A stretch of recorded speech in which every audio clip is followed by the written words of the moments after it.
السلام علیکم۔ میں IYS کی ٹیچر آپ سے مخاطب ہوں۔ امید کرتی ہوں کہ آپ سب خیریت سے ہوں گے انشاءاللہ۔ آج کی تدریس سے متعلق کچھ ہدایات ہیں جن پر عمل کیجیے۔ رف کاپی اور پینسل اپنے ساتھ رکھیں۔ دوران تدریس ذہن میں آنے والے سوالات لکھتے رہیں۔ آپ کے تمام سوالات کے جوابات آخر میں دیے جائیں گے۔ اپنا تمام مشقی کام فیئر کاپی میں کیجیے۔ آپ کو میری آواز آ رہی ہے؟ ہم آج جماعت ہفتم کا سبق موزن رسول صلی اللہ علیہ وسلم پڑھیں گے اور سمجھیں گے۔ آپ سب آفاق سن سیریز کی کتاب ہفتم جماعت کی کتاب کا صفحہ نمبر 11 کھولیے۔ موزن رسول صلی اللہ علیہ وسلم، موزن ہے فاعل۔ اب فاعل کا کوئی نہ کوئی فعل ضرور ہوتا ہے۔ جب کوئی کام سر انجام دیا جاتا ہے تو اس کا سر انجام دینے والا کوئی نہ کوئی ہوتا ہے، اور جب کوئی کام سر انجام دیا جا رہا ہے تو وہ کام کوئی نہ کوئی ہوتا ہے۔ مؤذن اذان دینے والا، اذان دینا کام ہے، فعل ہے۔ مؤذن اس کا فاعل ہے، یعنی جو کام کو اس نے سر انجام دیا۔ مؤذن رسول صلی اللہ علیہ وسلم، جب سے اسلام کا آمد ہوئی ہے، جب سے 5 فرائض، 5 دن میں 5 دفعہ نماز کی ادائیگی کی جاتی ہے، اور اس کے لیے باقاعدہ مسجد سے اعلان کیا جاتا ہے، اور یہ اعلان ہوتا ہے اذان کی صورت میں۔ گویا نبی کریم صلی اللہ علیہ وسلم کی نبوت کے آغاز سے ہی مؤذن نبی کریم صلی اللہ علیہ وسلم کے ساتھ ساتھ رہے، تو گویا پہلے مؤذن کی حیثیت سے حضرت بلال کا نام آتا ہے۔ مکہ میں وادی حرا کی سرزمین گرمی کے باعث مشہور ہے۔ وادی پہاڑ کے دامن کا وہ علاقہ جس میں آبادی ہو جاتی ہے۔ پہاڑ کے نچلا حصہ وادی ہے، سب سے اوپر حصہ اس کی چوٹی کہلاتی ہے۔ گرم اور تپتی دوپہر میں کچھ لوگ ایک شخص کو زبردستی دھوپ سے انگارہ بنی ہوئی، انگارہ ایسا لکڑی کا ٹکڑا جو آگ کے باعث تپ کر اورنج ہو جائے، سرخ ہو جائے، اس کو انگارہ کہتے ہیں، یعنی گرمی کی شدت کا اظہار۔ زمین پر لٹا کر بھاری پتھر اس کے سینے پر رکھ رہے تھے تاکہ وہ شخص حرکت نہ کر سکے، مگر اس شخص کی زبان پر صرف ایک ہی پکار تھی، احد احد، اللہ ایک ہے، اللہ ایک ہے۔ یہ ظلم و ستم سہنے والا شخص کوئی اور نہیں، حضرت بلال رضی اللہ عنہ تھے۔ گویا ہم نے جانا کہ مذکر کے ساتھ یا مرد کے ساتھ عنہ آئے گا، مؤنث کے ساتھ یا خاتون کے ساتھ انہا آئے گا۔ اب یہ احد احد کی پکار کیا ہے؟ یہ احد احد کی پکار ہے اللہ کو ایک ماننا، یعنی تمام بتوں کا انکار کرنا۔ جب نبی کریم صلی اللہ علیہ وسلم نے اسلام کی دعوت دی ہے تو اس کا بنیادی فلسفہ یہ تھا کہ تمام معبودوں کی نفی کر کے خدائے واحد کو اپنا معبود ماننا۔ یہ کسی طرح بھی قابل قبول نہ تھا عرب معاشرے میں، جو کہ 360 بت رکھتا تھا خانہ کعبہ میں۔ ان کا پورا نام، یعنی حضرت بلال کا پورا نام حضرت بلال رضی اللہ تعالیٰ عنہ بن رباح تھا، یعنی ان کے والد رباح تھے اور یہ ان کے صاحبزادے تھے۔ اب یہ بن جو لگ گیا ہے یہ کنیت ہے۔ حضرت بلال بن ربا تھا، آپ کے والد کا نام ربا اور والدہ کا نام حمامہ تھا۔ وہ دونوں حبشی غلام تھے۔ غلاموں کی تجارت بیٹا بچوں اس طرح ہوتی تھی کہ جس طرح آج ہم سبزی خریدتے ہیں، گوشت خریدتے ہیں، پھل خریدتے ہیں، اسی طرح انسانوں کی بھی خرید و فروخت کی جاتی تھی، اور اس میں زیادہ تر سیاہ رنگت والے تھے، کیونکہ عرب میں ہمیشہ سفید رنگت کو سیاہ رنگت پہ فوقیت حاصل تھی، لہٰذا ان کو جنگ کر کے یا زبردستی غلام بنا لیا جاتا تھا، اور پھر ان سے اپنی مرضی کتابیں رکھ کر اپنی مرضی کے کام کروائے جاتے تھے۔ اسلام قبول کرنے کی وجہ سے ان کا کافر آقا امیہ بن خلف انہیں سخت سزائیں دیتا تھا۔ اب اسلام کیا ہے؟ تمام بتوں کی نفی ہے، لہذا کافر کفر کرنے والا، معنی انکار کرنے والا مسلمان کی ضد ہے۔ مسلمان تسلیم کرنے والا اسلام کو، کافر انکار کرنے والا اسلام کا، انہیں سخت سزائیں دیتا، دن کے وقت گرم ریت پر لٹا کر مارتا، رات کو کوڑے برساتا، یعنی اس کے اختیار میں جو کچھ بھی تھا وہ اس سے فائدہ اٹھاتا، اور ان کو بے تحاشا جس طرح بھی اذیت دے سکتا تھا وہ ان کے لیے اذیت کا باعث تھا۔ صبح کو ببول کے کانٹے جسم میں چبھو دیتا، ہاتھوں اور پاؤں میں کیل ٹھونکتا، الغرض ہر قسم کی سزائیں دیتا، تاکہ حضرت بلال رضی اللہ تعالیٰ عنہ اسلام چھوڑ کر پھر کفر اور شرک، کفر ہم نے ابھی بتایا انکار کرنا کس کا؟ خدائے واحد کا، شرک اللہ کی ذات اور صفات میں دوسرے کو شریک کرنا، جبکہ قرآن کہتا ہے قل هو اللہ احد، یعنی اللہ ایک ہے، لم یلد ولم یولد ولم یکن لہ کفوا احد، یعنی اس کے برابر کوئی نہیں ہے۔ شرک سب سے بدترین گناہ ہے جس کی معافی بھی نہیں ہے۔ تو یہ کیسے ہو سکتا تھا کہ حضرت بلال اسلام چھوڑ کر پھر کفر اور شرک کی زندگی گزاریں؟ کیونکہ انہوں نے اسلام جو حقیقی مذہب ہے، سچا مذہب ہے، اس کے پیروکار ہو کر اس کو چھوڑنا بالکل منظور نہ کیا، کیونکہ یہی ہمارا اگلا جملہ کہہ رہا ہے کہ لیکن یہ سب حضرت بلال کو منظور نہ تھا، کیونکہ وہ نبی آخر الزماں یعنی نبی صلی اللہ علیہ وسلم کے بعد کوئی نبی نہیں آئے گا، آخری نبی ہے۔ نبوت کا سلسلہ نبی صلی اللہ علیہ وسلم پر اختتام پذیر ہوا، یہ ہمارے ایمان کا حصہ ہے۔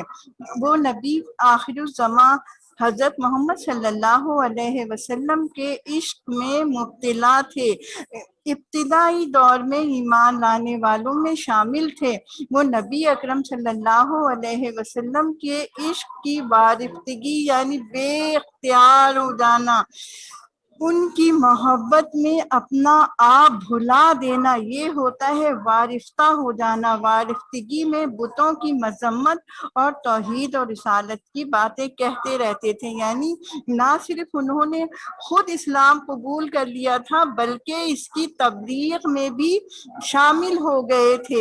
تو لہٰذا ایسی صورت میں جبکہ آقا کافر ہے، وہ بتوں کی پوجا کرتا ہے، مشرک ہے، تو وہ کیسے برداشت کر سکتا تھا کہ ان کا ہی غلام ان کے ہی بتوں کو برا بھلا کہے، نفی کہے، ان پر ایمان نہ لائے، تو وہ اس کے لیے ناقابل قبول تھا، لہذا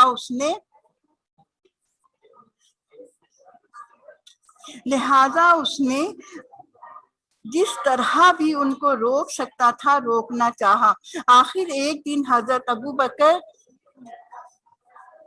صدیق نے بھاری رقم ادا کر کے حضرت بلال کو ان کے آقا سے آزاد کرا لیا اور ساتھ لے کر بارگاہ رسالت یعنی نبی کریم صلی اللہ علیہ وسلم کی خدمت میں پہنچے۔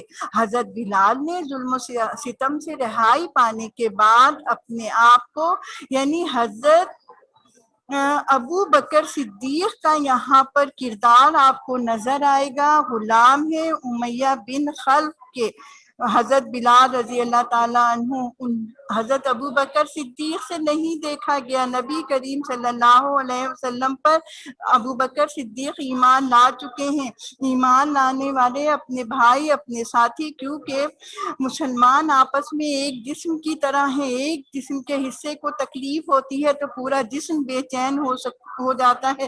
تو حضرت ابو بکر صدیق کیسے اس بات کو دیکھ سکتے تھے کہ حضرت بلال کو ان کا آقا اتنی اذیت دے رہا ہے؟ ہم نے پڑھا نا بچوں، اذیتوں کی انتہا ہے کہ دن کے وقت جبکہ سورج سوا نیزے پر ہو گرم ریت پہ لٹا دیا جاتا، رات کو کوڑے مارے جاتے، صبح کو ببول بیٹا انتہائی بڑے بڑے کانٹے ہوتے ہیں وہ جسم میں چبھوئے جاتے، ہاتھوں اور پاؤں میں کیل کا ٹھونکنا اذیت کی انتہا ہے۔ اس سے بھی اب حضرت ابو بکر صدیق سے نہیں دیکھا گیا۔ انہوں نے ان کے آقا امیہ بن خلف کو ایک بہت بڑی رقم ادا کر کے خرید لیا اور آزاد کر دیا کہ آج سے بلال تم آزاد ہو۔ جب انہیں یہ آزادی کا پروانہ ملا تو وہ فوراً حضور صلی اللہ علیہ وسلم کی خدمت میں پہنچے۔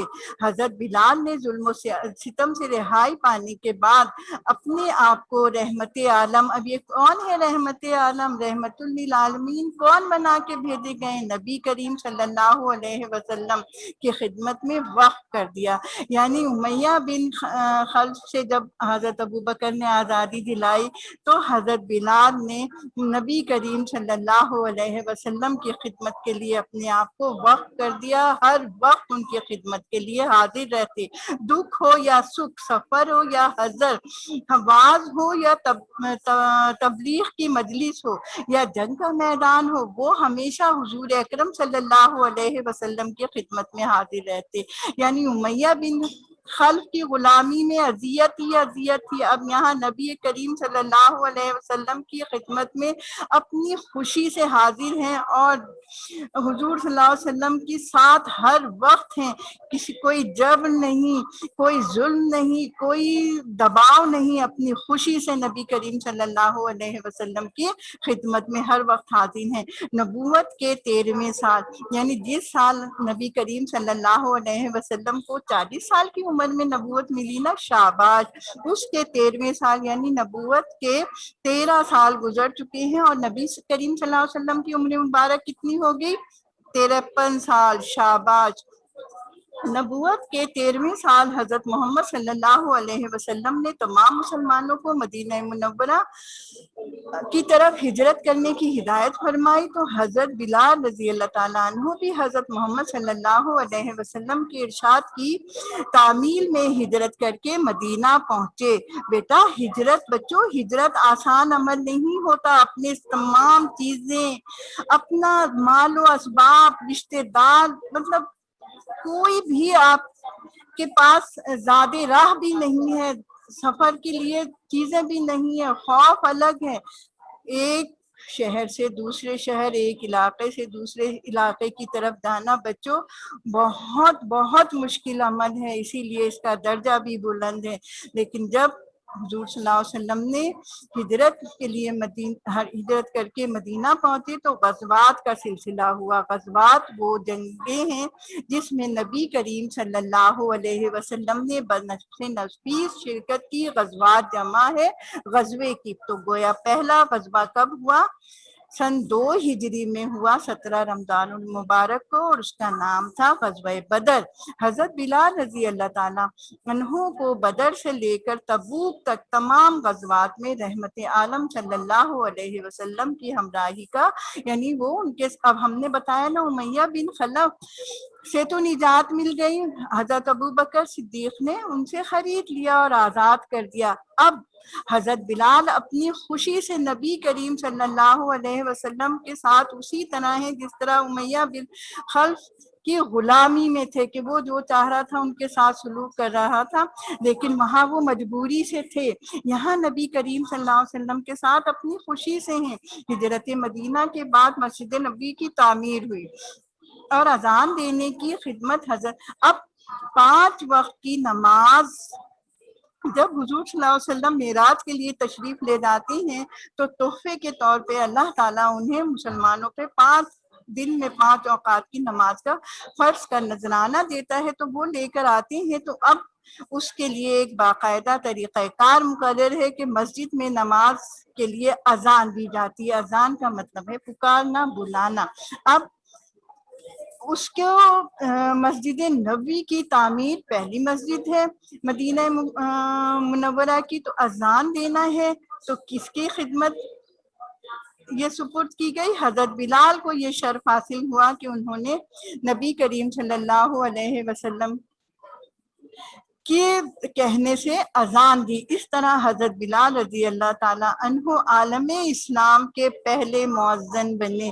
بچوں ذہن میں رکھیے گا، نبوت کے بعد جب معراج پر تشریف لے جاتے ہیں، وہاں سے نمازوں کا تحفہ لے کر آتے ہیں اور مدینہ منورہ میں پہلی دفعہ اذان دی جاتی ہے۔ بچوں مکہ مکرمہ میں تو پہلے چھپ چھپ کے نمازوں کی ادائیگی ہوتی تھی نا، باقاعدہ اعلان اعلان تو نہیں پڑھ سکتے تھے۔ اب مدینہ میں یہ عالم ہے کہ اعلان اعلان پڑھتے ہیں اور مؤذن اذان دیتا ہے، تو چونکہ مسجد نبوی کی تعمیر ہوئی تو مؤذن بھی ضروری ہے اور پھر نمازوں کی اعلان اعلان ادائیگی ہو رہی ہے، تو پہلے مؤذن بنے۔ حضرت بلال کی آواز نہایت بلند اور دلکش تھی، ان کی آواز میں ایسی تاثیر تھی، اثر تھا کہ جو بھی سنتا سب کام چھوڑ چھاڑ کر والہانہ یعنی بے اختیار نماز کے لیے مسجد کی طرف لپک پڑتا۔ مسجد بیٹا واحد ہے، اس کی جمع مساجد۔ شاباش 8 ہجری میں جب مکہ فتح ہوا تو تطہیر کعبہ کے بعد یہ 8 ہجری، ہم تو لکھتے ہیں نا عیسوی، یہ ہجری کیا ہے بچوں؟ تو ہم آج جانیں گے۔ جب نبی کریم صلی اللہ علیہ وسلم نے مکہ سے مدینہ کی جانب ہجرت کرتے ہیں تو وہ پہلا سن ہجری کہلایا، یعنی اس واقعے سے منسوب ہے ہجری سن کا آغاز۔ تو گویا 8 ہجری میں جب مکہ فتح ہوا، مکہ فتح ہوا 8 ہجری میں، اور ابھی کون سا سن ہجری ہے بچوں؟ 1442۔ یاد رکھیے گا یہ ہے 1442 سن ہجری۔ 8 ہجری میں جب مکہ فتح ہوا تو تطہیر کعبہ، تطہیر پاک کر دینا، بالکل شفاف کر دینا، تمام تر بتوں کو نکال دینا، تو وہ ہوتا ہے تطہیر کعبہ۔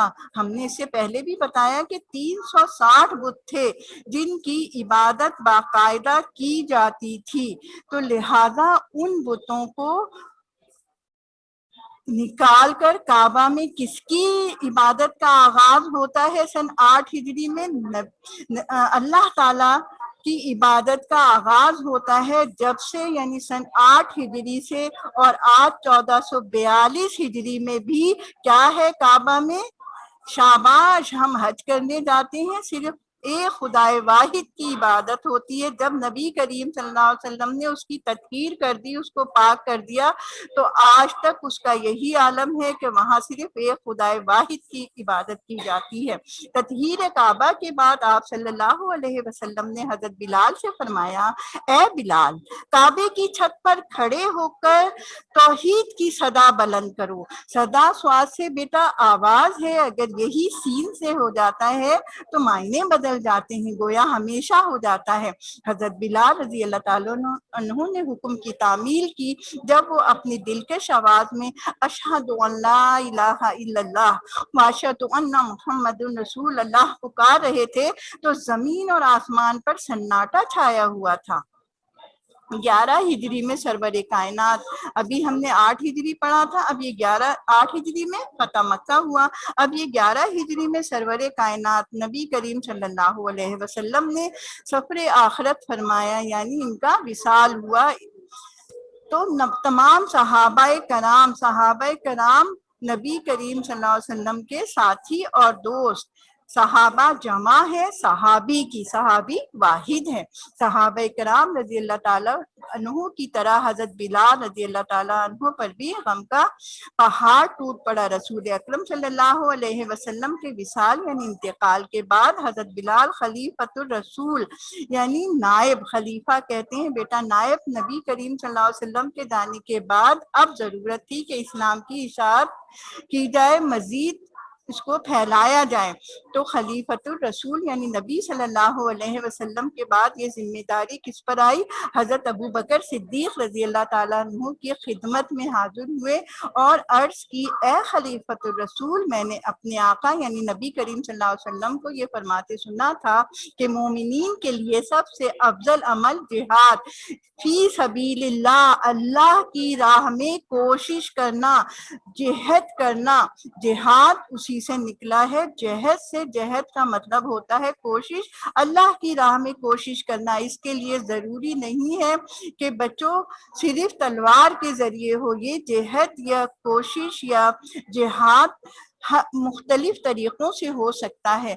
سب سے پہلے تو ہم اپنے آپ کو جب سنتوں پر عمل کرنے والا بناتے ہیں تو جہاد تو وہیں سے شروع ہوتا ہے۔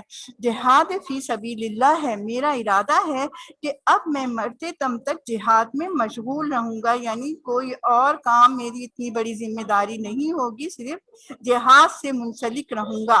حضرت ابوبکر صدیق رضی اللہ تعالیٰ عنہ نے انہیں اجازت دے دی، وہ شام جانے والے لشکر میں شامل ہو گئے۔ اس کے علاوہ حضرت بلال رضی اللہ تعالیٰ عنہ نے حضرت عمر رضی اللہ تعالیٰ عنہ کے دور خلافت میں بھی شام میں رومیوں کے خلاف جہاد میں حصہ لیا اور داد شجاعت وصول کی، یعنی اتنی بہادری سے لڑے کہ سب نے ان کو پسند فرمایا اور ان کی تعریف کی۔ بیت المقدس ہمارا پہلا قبلہ اول، بیت المقدس فتح کرنے کے بعد بیت المقدس کی چابیاں حاصل کرنے کے سلسلے میں حضرت عمر رضی اللہ تعالیٰ عنہ کو بنفس نفیس شام جانا پڑا۔ انہوں نے عیسائیوں سے صلح کا معاہدہ کرنے کے بعد مسلمانوں سے خطاب فرمایا۔ سامعین یعنی سننے والوں میں سامع سننے والا فاعل ہے، سننا فعل ہے، سماعت فعل ہے، سماعت کرنا فعل ہے، اس کا فاعل ہے سامع، اور سامع کی جمع ہے بچوں سامعین یعنی سننے والے۔ سننے والوں میں حضرت بلال رضی اللہ تعالیٰ عنہ بھی موجود تھے۔ ان سے مخاطب ہو کر فرمایا، اے ہمارے سردار بلال رضی اللہ تعالیٰ عنہ، آج اسلام کے قبلہ اول پر پرچم توحید لہرایا ہے۔ نبی کریم صلی اللہ علیہ وسلم کی خواہش پر اللہ تعالیٰ نے قبلے کی تبدیلی فرما دی اور نبی کریم صلی اللہ علیہ وسلم نماز کی حالت میں ہی خانہ کعبہ کی طرف رخ کر کے نماز ادا کی، تو وہاں پر مسجد قبلتین قائم ہو گئی ہے۔ لہذا بچوں تصحیح کر لیجیے، ہمارا پہلا قبلہ کیا تھا؟ بیت المقدس۔ آج اسلام کے قبلہ اول پر پرچم توحید یعنی ایک اللہ، اس سے پہلے بچوں تمام مذاہب میں ایک اللہ کا تصور نہیں تھا، بے شمار خدا موجود ہوتے تھے، تو لہذا ایک خدا، جہاں پر بھی ایک خدا کی بات کی گئی تمام لوگ دشمن ہو گئے، کیونکہ کسی بھی مذہب میں ایک خدا کا تصور نہیں ہے سوائے اسلام کے۔ اس بار عظمت موقع پر آپ اذان دیں تو ہم آپ کے شکر گزار ہوں گے۔ اب دیکھیے موقع کون سا ہے، بیت المقدس فتح ہو گیا ہے، حضرت عمر بنفس نفیس شام گئے ہیں، انہوں نے عیسائیوں سے صلح کا معاہدہ کیا ہے اور ان کو چابیاں پیش کی گئی ہیں۔ اس ایک عظیم موقع پر کیا ہے، ایک بڑا شرف حاصل ہو رہا ہے حضرت بلال کو، کہ اس پر کہا گیا کہ آج جب بیت المقدس اسلام کے یہ حاضر ہے تو آپ اس پہ اذان دیں، تو گویا ہم کہہ سکتے ہیں کہ مسجد نبوی میں بھی پہلے مؤذن ہیں اور یہاں پر بھی ان کو یہ شرف حاصل ہوا ہے، اذان دیں تو ہم آپ کے شکر گزار ہوں گے۔ حضرت بلال نے حضرت عرض کی، امیر المومنین میں عہد کر چکا ہوں کہ رسول اکرم صلی اللہ علیہ وسلم کے بعد کسی کے لیے اذان نہ دوں گا، لیکن آج آپ کے ارشاد کی تکمیل میں اذان دیتا ہوں۔ یہ کہہ کر وہ اذان کے لیے کھڑے ہوئے۔ جب ان کے منہ سے اللہ اکبر، اکبر بڑا، اللہ اکبر، اللہ بڑا ہے کہ الفاظ نکلے تو صحابہ کرام کی حالت ایسی ہوئی گویا ان کے قلب و جگر ٹکڑے ہو گئے، یعنی ان کی بے ساختہ حالت محبت کرتے تھے نا نبی کریم صلی اللہ علیہ وسلم سے، اللہ تعالیٰ کے نبی سے محبت کرتے تھے، تو گویا ان کے قلب و جگر اور اللہ تعالیٰ سے محبت کرتے تھے، تو ان کے قلب و جگر کے ٹکڑے ہو گئے، یعنی کیفیت یہ ہو گئی کہ وہ جان دے دیں گے، تو انہیں رحمت عالم صلی اللہ علیہ وسلم کا عہد مبارک یاد آ گیا۔ یعنی حضرت بلال کی اذان انہوں نے نبی کریم صلی اللہ علیہ وسلم کے زمانے میں سنی تھی، اور پھر جب بیت المقدس میں اذان دے رہے ہیں تو وہ ان کو وہی وقت یاد آ رہا ہے کہ شام کے معرکوں کے بعد حضرت بلال رضی اللہ تعالیٰ عنہ نے وہیں کے گاؤں خولان میں مستقل سکونت اختیار کر لی، یعنی رہائش وہیں اختیار کر لی آپ رضی اللہ تعالیٰ عنہ نے۔ ایک رات خواب میں دیکھا کہ حضور پر نور حضرت محمد صلی اللہ علیہ وآلہ وسلم تشریف لائے ہیں اور فرما رہے ہیں، اے بلال، کیا ابھی وقت نہیں آیا کہ زیارت کے لیے آؤ؟ اس خواب میں عاشق رسول صلی اللہ علیہ وسلم کا دل و دماغ جھنجھوڑ ڈالا، یعنی ان پر اس خواب کا بے انتہا اثر ہوا۔ بے تابی اور بے قراری سے انہوں نے مدینہ منورہ کا رخ کیا، یعنی جب بیت المقدس فتح ہوا تھا، شام میں ہی رہائش اختیار کر لی ہے، لیکن خواب میں نبی کریم صلی اللہ علیہ وسلم کو دیکھتے ہیں اور فرماتے سنتے ہیں، کیا ابھی وقت نہیں آیا کہ زیارت کے لیے آؤ؟ بے ساختہ بے تابی سے بے قراری سے مدینہ پہنچتے ہیں، جہاں پر روضہ مبارک صلی اللہ علیہ وسلم تھا۔ روضہ اقدس پر حاضر ہوئے تو صبر کا دامن چھوٹ گیا، اور اس قدر روئے۔ صبر کا دامن چھوٹ جانا بیٹا محاورہ ہے، اس کا مطلب ہے بے اختیار ہو جانا، اور اس قدر روئے کہ دیکھنے والوں کی آنکھوں سے بھی اشکوں کا یعنی آنسوؤں کا ایک سیلاب، یعنی لگاتار تواتر کے ساتھ اگر آنکھوں سے آنسو گنے تو ہم کہتے ہیں آنکھوں سے اشکوں کا سیلاب جاری ہو گیا۔ اس موقع پر حضرت امام حسن رضی اللہ تعالیٰ عنہ شاباش مذکر ہے، عنہ آئے گا، اور حضرت امام حسین رضی اللہ تعالیٰ عنہ بھی موجود تھے۔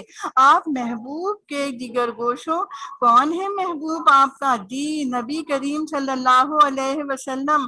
اور یہ امام حسن اور امام حسین رضی اللہ تعالیٰ عنہما کون ہے؟ نبی کریم صلی اللہ علیہ وسلم کے نواسے، حضرت فاطمہ لاڈلی بیٹی کے بیٹے حضرت علی، جن سے آپ بے انتہا محبت کرتے تھے، ان کے بے صاحبزادے ہیں۔ تو اپنے محبوب کے دیگر گوشوں کو سینے سے لگا کر بار بار ان کا منہ چومتے۔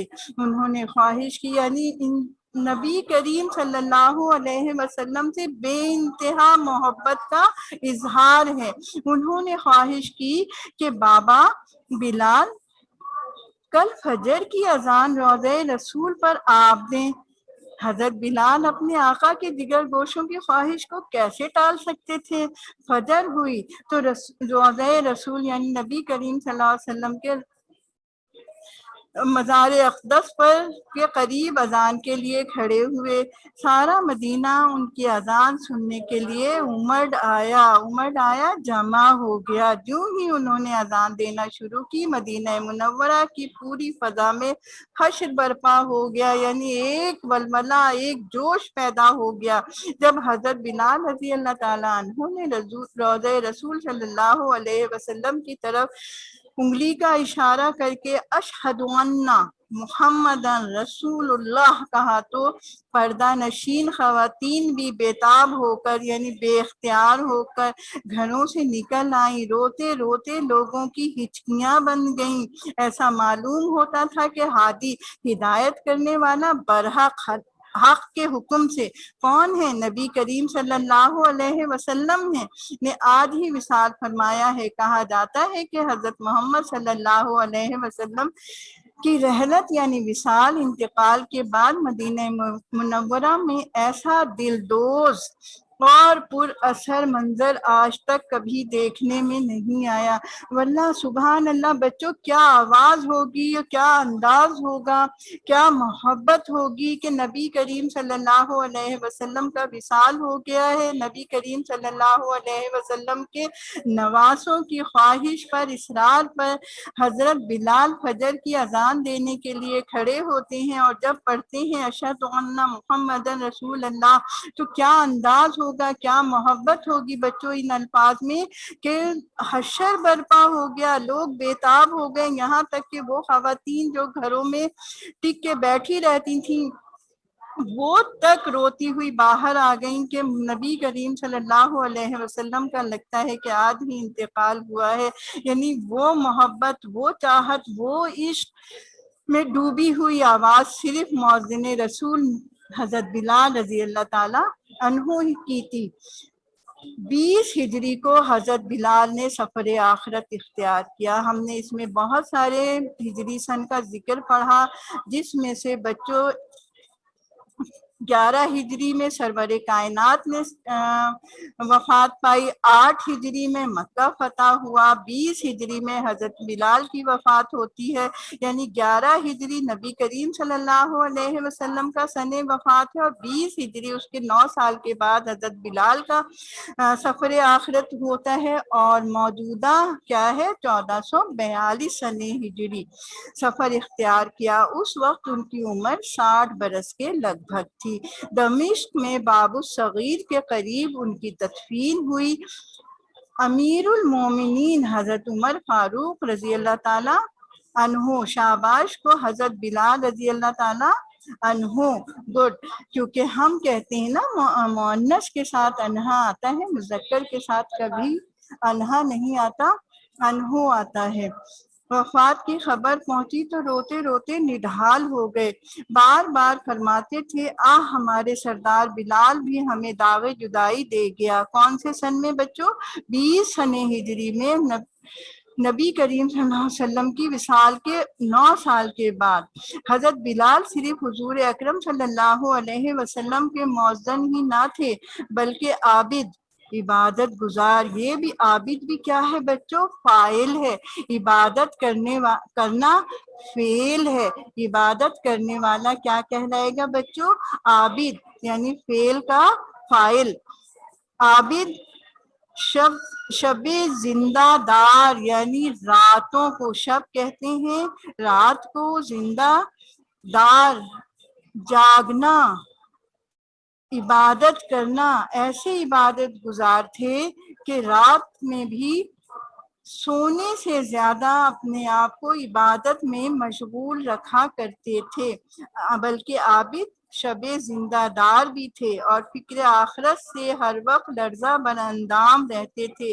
یعنی ایسی سوچ کہ جب آخرت کا ذکر آ جائے یا آخرت کا سوچنے لگے تو کیا ہوگا میرے ساتھ، میرے پاس کیا ہے اعمال کی صورت میں؟ کچھ نہیں ہے سوائے اس کے کہ میں اس پر پریشان رہوں۔ لرزہ بر اندام ہونا بیٹا ایک انتہائی ایسی کیفیت خوف کی ہوتی ہے جس پہ انسان کے ہاتھ پاؤں کانپنے لگتے ہیں۔ خوف کی انتہائی خوف کی کیفیت، یعنی فکر آخرت ان کو دنیا میں تھی، اور انسان کو دنیا میں فکر آخرت کے لیے ہی بھیجا گیا ہے۔ انسان کا کام ہی دنیا میں رہ کر فکر آخرت کرنا ہے، اور ایسی فکر آخرت جو ہمیں حضرت بلال رضی اللہ تعالیٰ عنہ میں ملتی ہے کہ وہ اس خوف سے لرزہ بر اندام رہتے تھے، یعنی ان کے ہاتھ پاؤں کانپنے لگتے تھے۔ ان کی زوجہ یعنی ان کی اہلیہ ہندا کا بیان ہے کہ حضرت بلال رضی اللہ تعالیٰ عنہ اپنے بستر پر لیٹتے تو فرماتے الہی میرے گناہوں سے درگزر فرما اور میری بیماریوں میں مجھے معذور سمجھ، یعنی میں بیماری کے باعث اگر کوئی عمل سر انجام نہیں دے سکتا تو اس کے سلسلے میں مجھے معافی دیجیے۔ حضرت بلال رضی اللہ تعالیٰ عنہ نے صبر و استقامت، یعنی ہم نے پڑھا تھا نا امیہ بن خلف انتہائی ظلم کی حد کر دیتا تھا، لیکن آپ کی زبان سے کیا ہوتا تھا؟ احد احد، تو یہ وہی استقامت ہے، یعنی اپنی بات سے نہ ہٹنا، اور صدق اور اخلاص، صدق سچائی اور اخلاص پورے خلوص کے ساتھ، جو نقوش صفحہ تاریخ پر سب کیے ہیں، نقوش اپنی مثال چھوڑی ہے، وہ ہر مسلمان کے لیے تا ابد یعنی قیامت تک مشعل راہ بنے رہیں گے، یعنی ان سے انسان روشنی حاصل کرتا رہے گا۔ ان کا اس میں گرامی سن کر ہر مسلمان کی دل کی دھڑکنیں تیز ہو جاتی ہیں، اور وہ تمنا کرتا ہے کہ کاش اس کو حضرت بلال کے عشق رسول کا ہزارواں لاکھواں حصہ ہی نصیب ہو جائے، یوں اس کی آخرت سنور جائے گی۔ بے شک ہماری آخرت سنور جائے گی اگر ہم نبی کریم صلی اللہ علیہ وسلم کا عشق کا وہ درجہ حاصل کرنے۔ آپ کی اسکرین پہ بچوں الفاظ معنی آ رہے ہیں: استقامت، ثابت قدمی، شجاعت، بہادری، ہادی برحق مراد حضرت محمد صلی اللہ علیہ وسلم، والہانہ دلی لگاؤ، لرزہ براندام ہونا، خوف سے تھر تھر کانپنا، وصال رحلت، انتقال یا وفات، واعظ نصیحت، جگر گوشہ۔ بچوں یہ مرکب لفظ ہے، مرکب لفظ کا مطلب ہوتا ہے دو الفاظ کا مجموعہ، اگر ایک ہوگا تو مفرد ہوگا۔ جگر گوشہ انتہائی عزیز، تطہیر پاک کر دینا، طہارت سے ہے یہ۔ نقوش علامت، حضر ایک جگہ کا قیام یا گھر، یہ سفر کی ضد ہے، سفر کی ضد ہے حضر، متضاد ہے حضر۔ حشر قیامت، روز حساب، تاثیر اثر کرنا، شب زندہ دار، شب کہتے ہیں رات کو، زندہ دار سونا نہیں جاگتے رہنا، تو رات بھر جاگتے رہنے کو ہم کہیں گے شب زندہ دار۔ ہم راہی، ساتھی، رفیق۔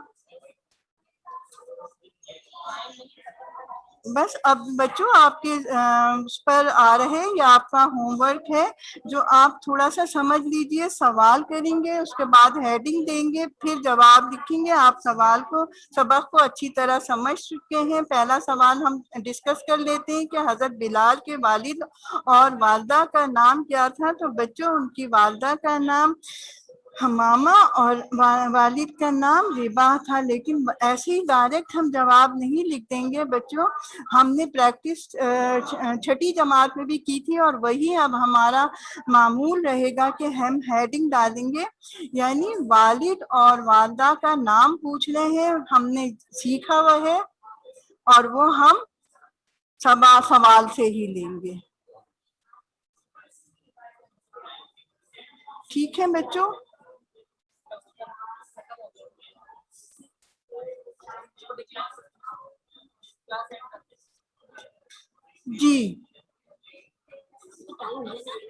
جی دوسرا سوال ہے، حضرت بلال کو کون سے دو ایسے اعزاز حاصل ہوئے جو کسی اور صحابی کے پاس نہیں تھے؟